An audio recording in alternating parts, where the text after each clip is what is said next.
ਸਤਿ ਸ਼੍ਰੀ ਅਕਾਲ ਜੀ। ਅੱਜ ਦੀ ਵੀਡੀਓ ਵਿੱਚ ਆਪਾਂ ਗੱਲ ਕਰਾਂਗੇ ਕਿ ਅਸੀਂ ਇਨਕਮ ਦੇ ਉੱਪਰ ਟੈਕਸ ਨੂੰ ਕਿਸ ਤਰ੍ਹਾਂ ਕੈਲਕੂਲੇਟ ਕਰਨਾ ਹੈ। ਸਾਡੇ ਕੋਲ ਦੋ ਟੈਕਸ ਸਲੈਬ ਹਨ ਜੋ ਕਿ ਸਾਨੂੰ ਵੱਖ-ਵੱਖ ਟੈਕਸ ਰੇਟ ਦੇ ਰਹੇ ਹਨ। ਜੋ 올ਡ ਟੈਕਸ ਸਲੈਬ ਹੈ ਉਸ ਦੇ ਵਿੱਚ ਅਸੀਂ ਹੁਣ ਤੱਕ ਜੋ ਟੈਕਸ ਫਾਈਲ ਕਰਦੇ ਆਏ ਹਾਂ, ਜਦ ਤੱਕ ਸਾਡੀ ਇਨਕਮ 10 ਲੱਖ ਸੀ ਤਾਂ ਸਾਨੂੰ 올ਡ ਟੈਕਸ ਸਕੀਮ ਦੇ ਵਿੱਚ ਫਾਇਦਾ ਸੀ, ਪਰ ਹੁਣ ਸਾਡੇ ਕੋਲ ਇਨਕਮ ਵਧਣ ਕਰਕੇ ਇੱਕ ਨਿਊ ਟੈਕਸ ਸਲੈਬ ਆ ਗਈ ਹੈ। ਤਾਂ ਅੱਜ ਦੀ ਵੀਡੀਓ ਵਿੱਚ ਆਪਾਂ ਕੰਪੇਅਰ ਕਰਾਂਗੇ ਕਿ ਸਾਨੂੰ ਕਿਹੜੀ ਟੈਕਸ ਸਲੈਬ ਦੇ ਵਿੱਚ ਟੈਕਸ ਦੇਣ ਦੇ ਵਿੱਚ ਫਾਇਦਾ ਹੋ ਰਿਹਾ ਹੈ। ਸਭ ਤੋਂ ਪਹਿਲਾਂ ਆਪਾਂ ਗੱਲ ਕਰਦੇ ਹਾਂ 올ਡ ਟੈਕਸ ਰੇਟ ਦੀ, ਜਿਸ ਦੇ ਵਿੱਚ ਪਹਿਲੇ 2.5 ਲੱਖ ਤੱਕ ਟੈਕਸ ਨਿਲ ਹੈ।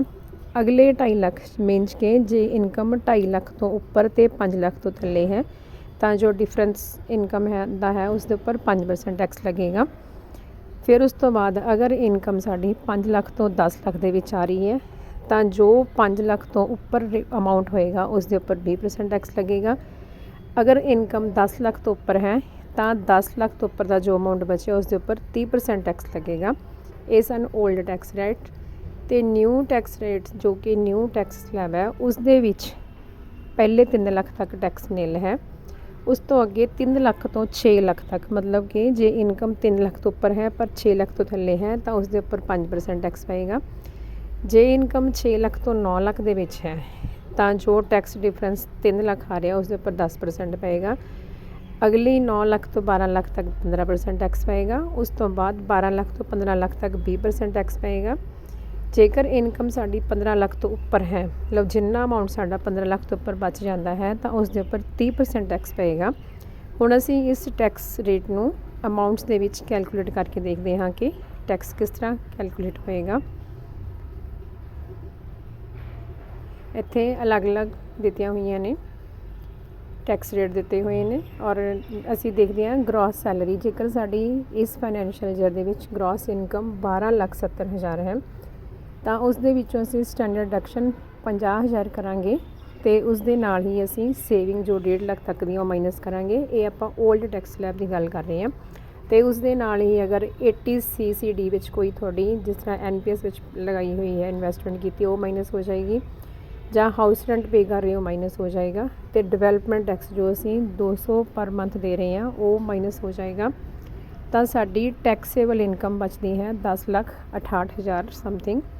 ਅਤੇ ਇਸ ਦੇ ਵਿੱਚੋਂ ਪਹਿਲੇ 2.5 ਲੱਖ 'ਤੇ ਕੋਈ ਟੈਕਸ ਨਹੀਂ ਲੱਗੇਗਾ ਅਤੇ ਉਸ ਤੋਂ ਬਾਅਦ 2.5 ਲੱਖ ਦੇ ਉੱਪਰ 5% ਦੇ ਨਾਲ ਟੈਕਸ ਜੋ ਹੈ 1250 ਹੋਏਗਾ। ਫਿਰ ਨਿਊ 올ਡ ਟੈਕਸ ਸਲੈਬ ਦੇ ਵਿੱਚ 10% ਦੇ 15% ਟੈਕਸ ਵਾਲੀ ਆਪਸ਼ਨ ਨਹੀਂ ਹੈ। ਉਸ ਤੋਂ ਬਾਅਦ ਜਿਸ ਤਰ੍ਹਾਂ ਹੁਣ ਇਨਕਮ 10 ਲੱਖ ਸੀ ਤਾਂ 5 ਲੱਖ ਸਾਡੀ ਨਿਕਲ ਗਈ ਹੈ ਟੈਕਸ ਦੇ ਵਿੱਚ। ਉਸ ਤੋਂ ਅਗਲੇ ਜੋ 5 ਲੱਖ ਬਚਣ ਉਹਦੇ ਉੱਪਰ 20% ਟੈਕਸ ਲੱਗੇਗਾ ਅਤੇ ਟੈਕਸ 1 ਲੱਖ ਹੋਏਗਾ।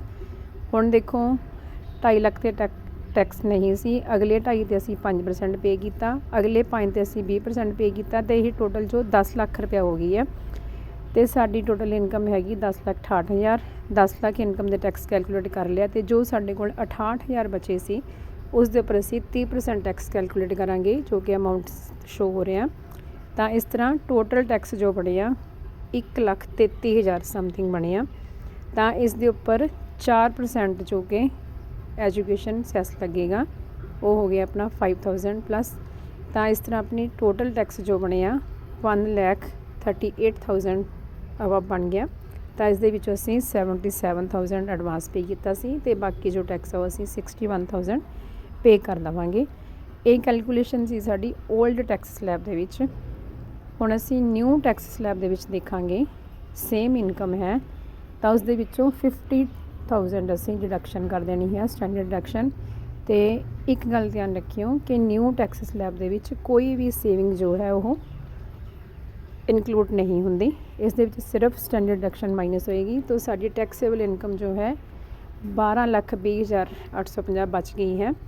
ਹੁਣ ਅਸੀਂ ਜੋ ਸਾਡੀ ਟੈਕਸ ਰੇਟ ਹਨ, ਪਹਿਲੇ 3 ਲੱਖ 'ਤੇ ਟੈਕਸ ਨਿਲ ਹੈ, ਨੈਕਸਟ 3 ਲੱਖ ਤੋਂ 6 ਲੱਖ ਤੱਕ ਮੀਨਸ 3 ਤੋਂ 6 ਦੇ ਵਿੱਚ ਜੋ ਡਿਫਰੈਂਸ ਹੈ 3 ਲੱਖ ਦਾ ਆ ਗਿਆ। ਤਾਂ 3 ਲੱਖ ਦੇ ਉੱਪਰ ਜੋ ਟੈਕਸ ਹੈ ਸਾਨੂੰ ਉਹ 5% ਪਏਗਾ।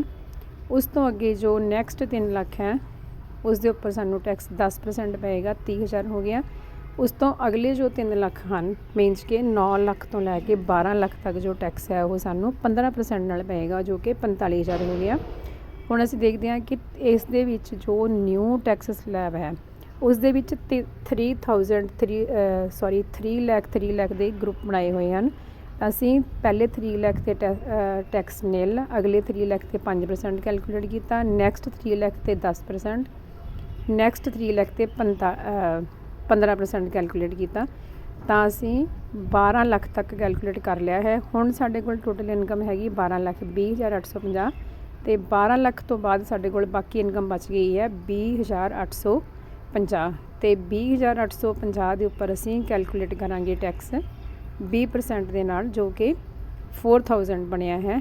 ਇਸ ਤਰ੍ਹਾਂ ਸਾਡਾ ਨਿਊ ਸਕੀਮ ਦੇ ਵਿੱਚ ਜੋ ਟੈਕਸ ਹੈ ਉਹ 94,000 ਬਣ ਗਿਆ ਤੇ 94,000 ਦੇ ਵਿੱਚ ਅਸੀਂ 4% ਜੋ ਕਿ ਐਜੂਕੇਸ਼ਨ ਸੈਸ ਲਾਵਾਂਗੇ, ਜੋ ਕਿ 3,700 ਬਣਿਆ। ਤਾਂ ਇਸ ਤਰ੍ਹਾਂ ਸਾਡਾ ਟੋਟਲ ਟੈਕਸ ਜੋ ਹੈ 97,000 ਬਣਿਆ, ਜਿਸ ਦੇ ਵਿੱਚੋਂ ਅਸੀਂ ਸਪੋਜ਼ 70,000 ਪੇ ਕਰ ਚੁੱਕੇ ਹਾਂ ਤੇ ਜੋ ਰਿਮੇਨਿੰਗ ਹੈ ਉਹ ਟੈਕਸ ਅਸੀਂ ਪੇ ਕਰਾਂਗੇ।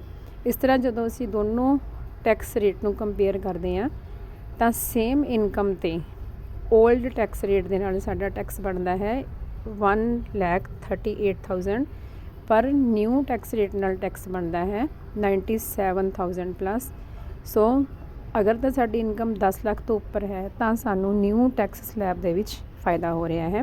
ਤਾਂ ਅਸੀਂ ਨਿਊ ਟੈਕਸ ਸਲੈਬ ਦੇ ਨਾਲ ਜੋ ਇਨਕਮ ਦੇ ਉੱਪਰ ਟੈਕਸ ਨੂੰ ਕੈਲਕੂਲੇਟ ਕਰਾਂਗੇ ਐਂਡ ਟੈਕਸ ਫਾਈਲ ਕਰਾਂਗੇ। Hope this video helps to calculate tax. Please share this video with others for their convenience. Thank you very much. ਇੱਥੇ ਇੱਕ ਪੁਆਇੰਟ ਹੋਰ ਨੋਟ ਕਰਨ ਵਾਲਾ ਹੈ ਕਿ ਜੇਕਰ ਸਾਡੀ ਟੈਕਸੇਬਲ ਇਨਕਮ 5 ਲੱਖ ਤੱਕ ਹੈ ਤਾਂ ਸਾਨੂੰ ਟੈਕਸ ਜੋ ਸਾਡਾ ਟੈਕਸ ਬਣੇਗਾ ਉਸ ਵਿੱਚ 12,500 ਦੀ ਛੋਟ ਮਿਲੇਗੀ, ਡਿਡਕਸ਼ਨ ਮਿਲੇਗੀ। ਹੁਣ ਜਿਸ ਤਰ੍ਹਾਂ ਇੱਥੇ ਟੈਕਸੇਬਲ ਇਨਕਮ ਸਾਡੀ 10 ਲੱਖ ਬਣਦੀ ਤਾਂ ਇਹ ਸਾਨੂੰ ਡਿਡਕਸ਼ਨ ਟੈਕਸ ਰਿਬੇਟ ਨਹੀਂ ਮਿਲੇਗੀ। ਤੇ ਨਿਊ ਸਕੀਮ ਦੇ ਵਿੱਚ ਅਗਰ ਸਾਡੀ ਟੈਕਸੇਬਲ ਇਨਕਮ 7 ਲੱਖ ਹੈ ਤਾਂ ਸਾਨੂੰ 25,000 ਦੀ ਟੈਕਸ ਰਿਬੇਟ ਮਿਲੇਗੀ, ਪਰ ਇੱਥੇ ਸਾਡੀ ਜੋ ਇਨਕਮ ਹੈ ਟੈਕਸੇਬਲ ਉਹ 12 ਲੱਖ ਬਣਦੀ ਹੈ, ਇਸ ਕਰਕੇ ਸਾਨੂੰ ਟੈਕਸ ਰਿਬੇਟ ਜੋ ਹੈ ਨਹੀਂ ਮਿਲੇਗੀ। Hop this video helps. Please share this video with others. Thank you very much.